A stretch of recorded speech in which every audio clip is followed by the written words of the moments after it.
Bangladesh's new reality. 20 people are dead after gunmen took hostages at a cafe in Dhaka. Although there have been a string of recent attacks, this scale of violence is rare. So what is the government doing to prevent it? This is Inside Story.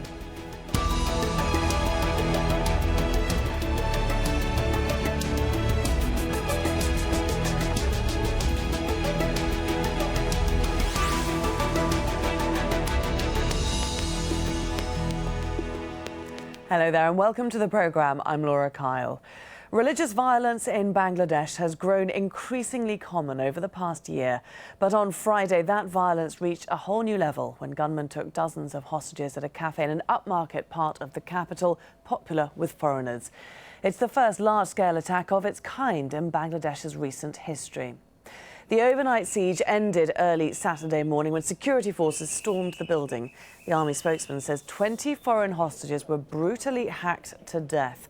Italian, Japanese and Indian nationals are said to be amongst those killed. Italy's Prime Minister Matteo Renzi has condemned the attack, which ISIL has claimed. Bangladesh's Prime Minister Sheikh Hasina says her government will do everything it can to crack down on groups linked to ISIL. These terrorists have no religion. This is how I feel. They are a type of Muslim who kill people at a time of prayer. They do not go to pray, but go to kill people. They destroy the peace of the people of Bangladesh. We will not allow them to live here. Our Navy and our Army worked hard in this operation and killed terrorists. I appreciate their work. Well, since 2013, more than 40 people have been killed in Bangladesh, mostly by machetes in religiously motivated attacks. And the frequency has increased in recent months. Just hours before the Dhaka siege, a Hindu temple worker was hacked to death by at least 3 attackers in southwest Bangladesh. And in the southeast, a Buddhist monk was found murdered in his temple in May. Religious minorities have frequently been victims of these attacks. Bloggers and gay rights advocates have also been targeted. Jul Hasman was killed in April after organising a march for gay and transgender people. And earlier that same month, a law student was hacked to death. Mohammed Nazim Uddin was a secular activist who criticised religious violence on his Facebook page. Well, Prime Minister Sheikh Hasina's government has previously suggested that the religious violence is partly a political ploy. It's accused 2 opposition parties of orchestrating the violence to destabilise the nation, which both parties have denied. The main opposition, the Bangladesh Nationalist Party, led by Begum Khalida Zia, she has served 2 terms as Prime Minister since the early 1990s. The BNP is allied with the other accused party, Jamaat-e-Islami. That group's student wing has allegedly been tied to some of the religious killings this year. But government critics say there's no proof these parties are fueling the religious tensions. Let's bring in our guests now. From Dhaka, we have Anis Ahmed. He's a writer and publisher with the Dhaka Tribune. And in London, we have David Bergman, investigative journalist who's worked with one of Dhaka's national newspapers. Great to have you both with us. Thanks for being here on Inside Story. Anis, if I could start with you and get your response to this attack overnight. You know, it's been absolutely devastating. I think people are really shaken by it. It marks a major turning point. An attack of scale, and in an important neighborhood like Gulshan, where there's a lot of embassies, it has really, I think, shaken people and their sense of security and ease. When you say it marks a turning point, what exactly do you mean by that? You know, we've seen an increasing rate of extremist violence over the last 2 years.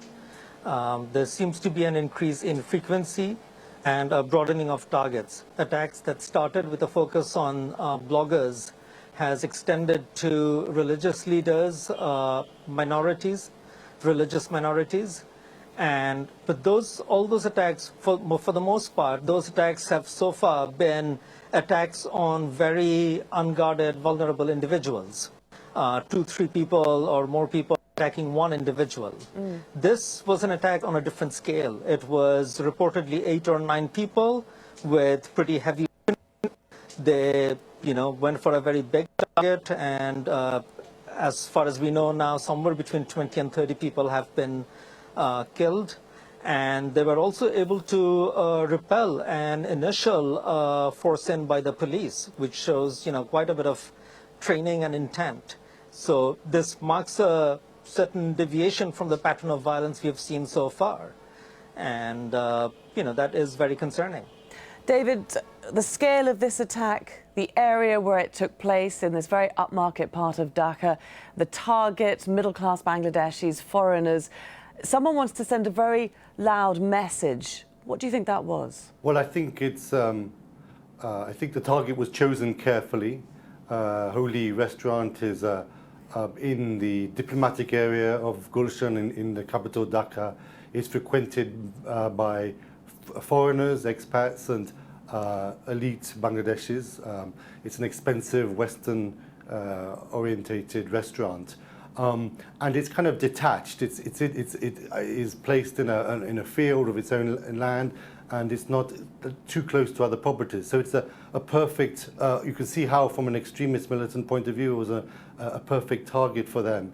And I think that one of the purposes of this is to get international attention upon themselves, upon their activities in Bangladesh. They see killing people as a means by which they can publicize their might and their influence. And it certainly indicates, as Anis has mentioned, a huge escalation in the capacity of these militant organizations, and a suggestion that they're capable of much more than what we originally thought. As has been mentioned, there have been these isolated killings, one after another, but only individuals who were being killed. And this suggests that the individuals involved have the ability and the competence and the weaponry to be able to hold large numbers of people hostage, to repel the police, and then to kill large numbers of people. And of course, this will raise the question even more about whether or not there's some kind of international cooperation or connection with the global jihadist organizations. Yeah, absolutely. Which the government has been very reluctant to accept is happening. It has. I certainly want to get onto that issue a bit more. Can we say definitively at this point that ISIL was involved in this attack? That is certainly what has been claimed. I believe also there was a suggestion that Al-Qaeda may have also claimed it, so there's some confusion, as far as I understand it, sitting here in London as to who has probably claimed it, but ISIL is the main claimer of it. They have claimed other killings. I mean, there are two streams of killings that have taken place in Bangladesh over recent 1.5 years. There's been the killings of so-called atheist bloggers and gay activists.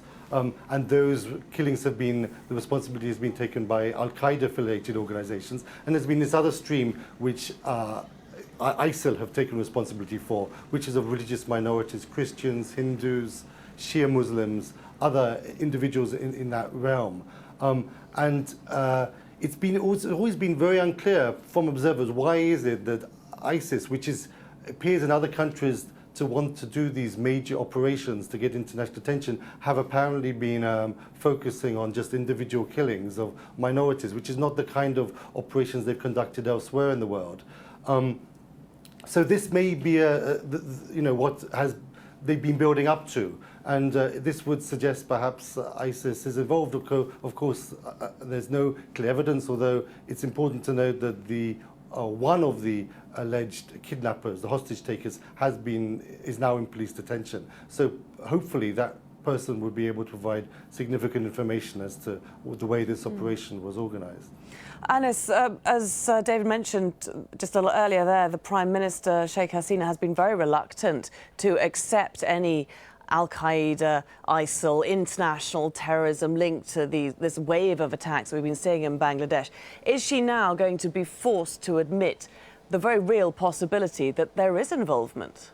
Well, we still don't know what kind of involvement exactly may have been there, because the claim was made through Amak, the journal of ISIS, and experts have observed that most Amak claims take place when the attack is by an ISIS-inspired group as opposed to direct ISIS operation, as was the case in Paris or Brussels. When it's a direct operation, usually they send the claim through a telegram-type channel.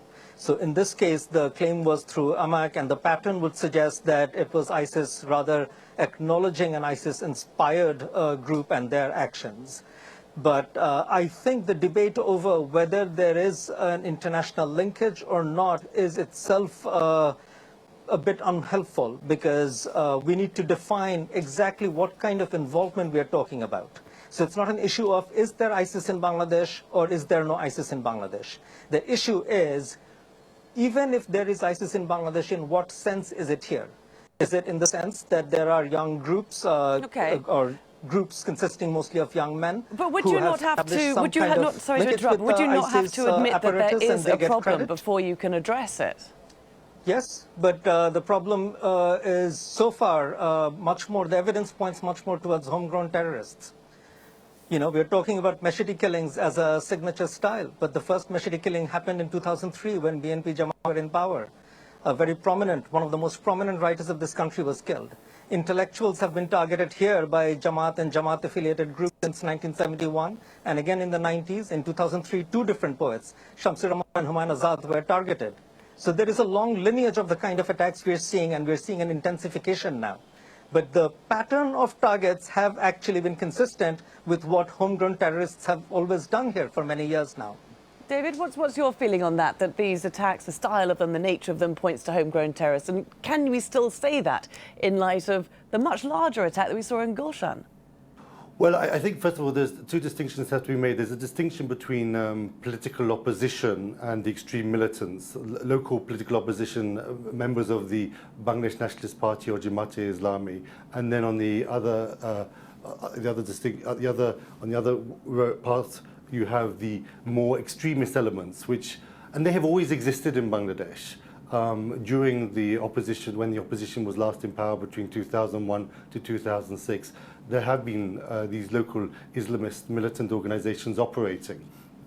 But it's important, I think, I don't think there's any, or there's very limited evidence really to support the contention that the government has set out that the Bangladesh political opposition or its activists are in any way involved in these activities. It seems to me to be part of a very separate lineage.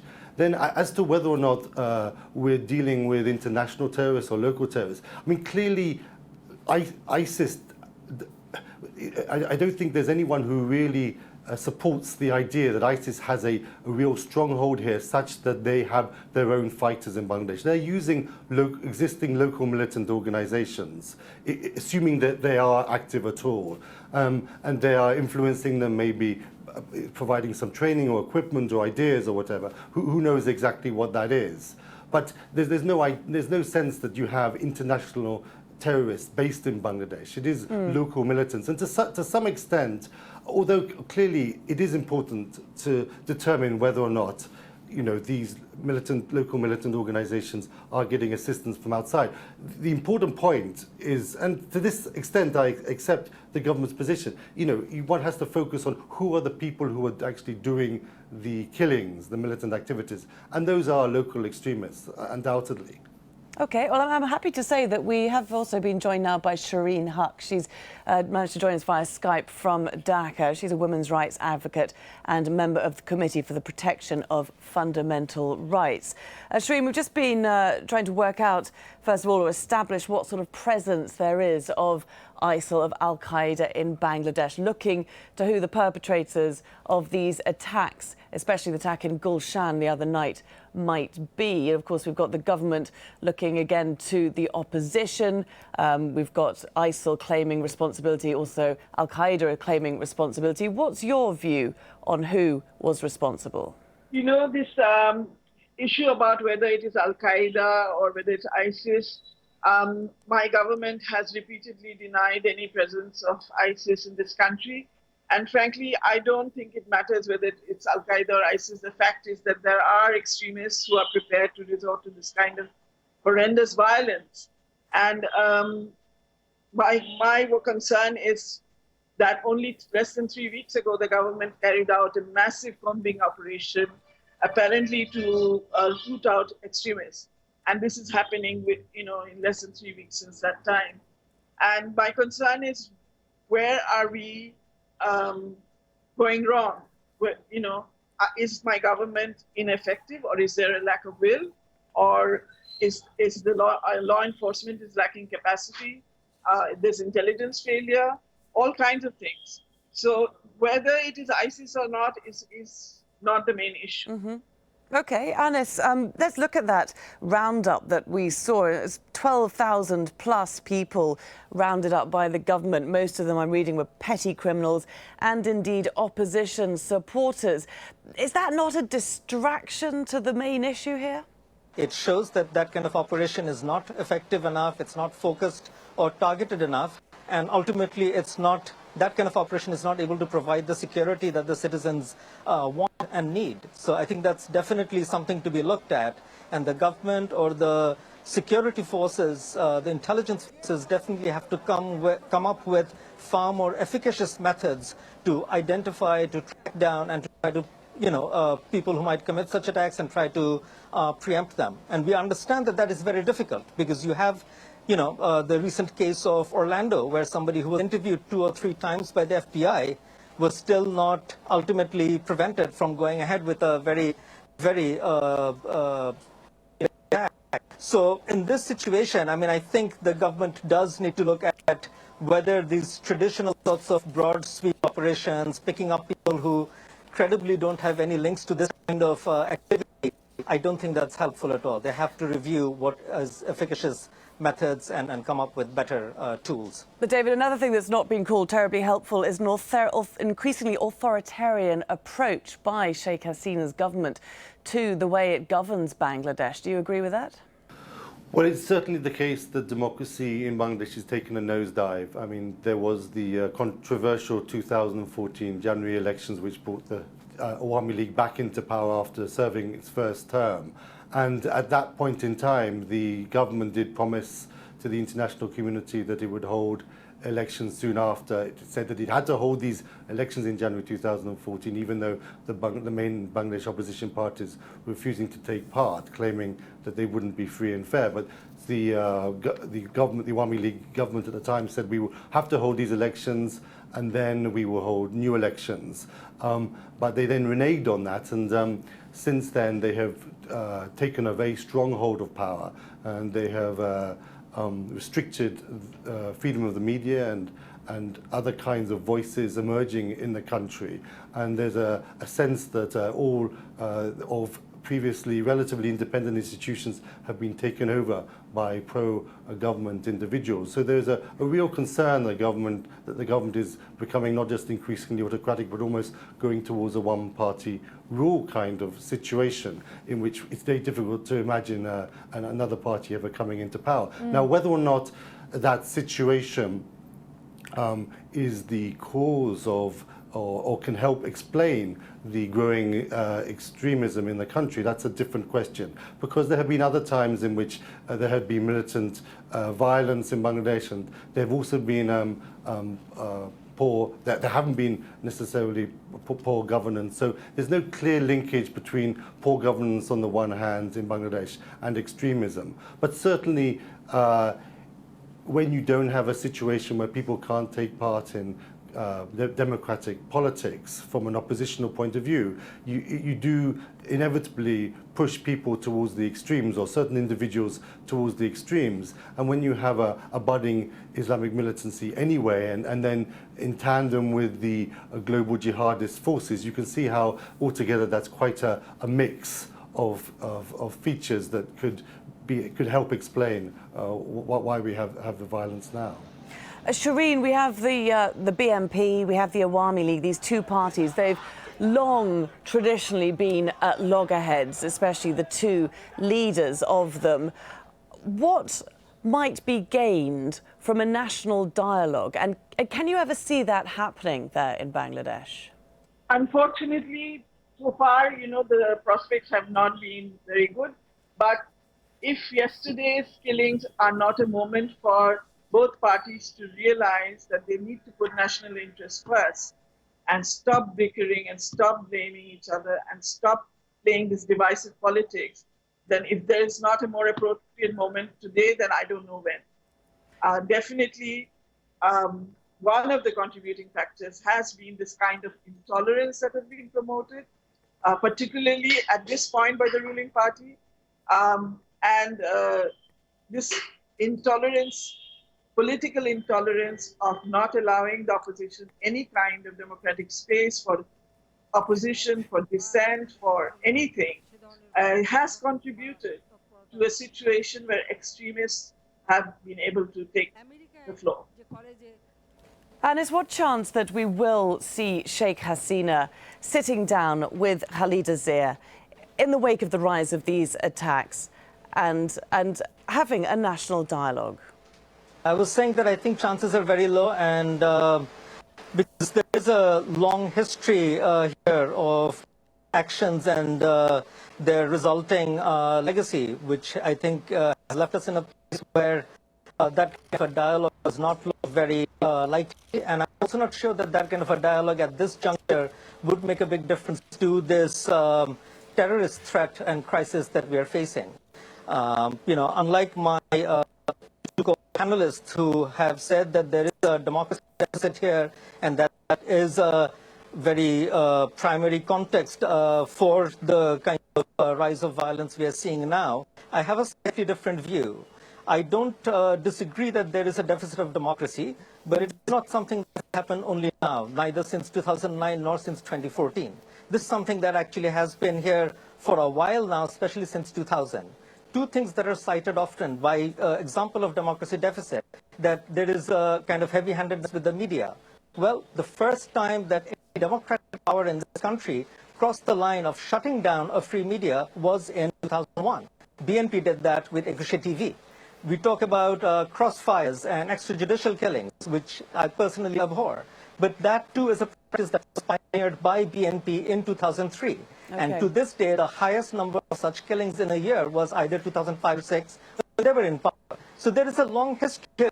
This democracy deficit is not some unique creation of Awami League. Others have done it. More importantly, in 2007-8, when we had no democracy whatsoever, we had a state of emergency, all political activity was banned, but we didn't see this kind of a violent response to that absence of democracy. So if we see that response I'm hearing now, there, Anis, I'm hearing there that both sides are to blame for a deficiency in democracy. But how do we move forward from that, away from this trading of barbs? Right. Actually, I would actually even differ on that a little bit. Whenever we reduce it to the issue of both sides are to blame, it implies that both sides are to blame equally, and I'm not sure that's the case, because Awami League was the only power that did voluntarily hand over power to the caretaker government for a neutral election in 2001.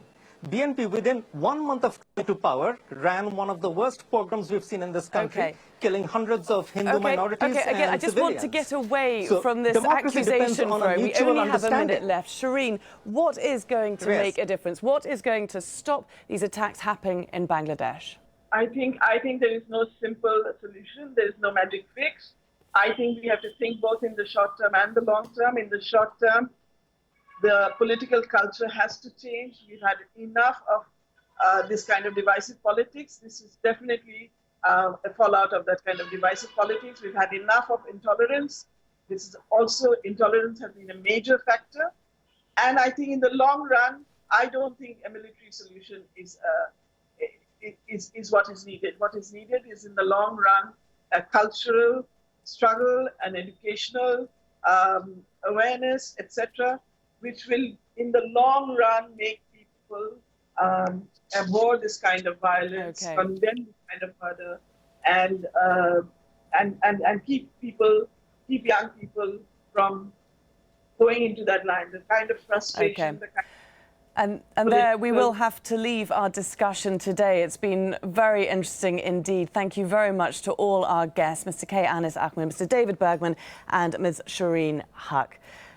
And thank you too very much for watching. You can see the programme again anytime by visiting our website, that's aljazeera.com. And for further discussion, do go to our Facebook page. That's facebook.com/AJ Inside Story. You can also join the conversation on Twitter. Our handle is @AJ Inside Story. From me, Laura Kyle, and the whole team here, bye for now.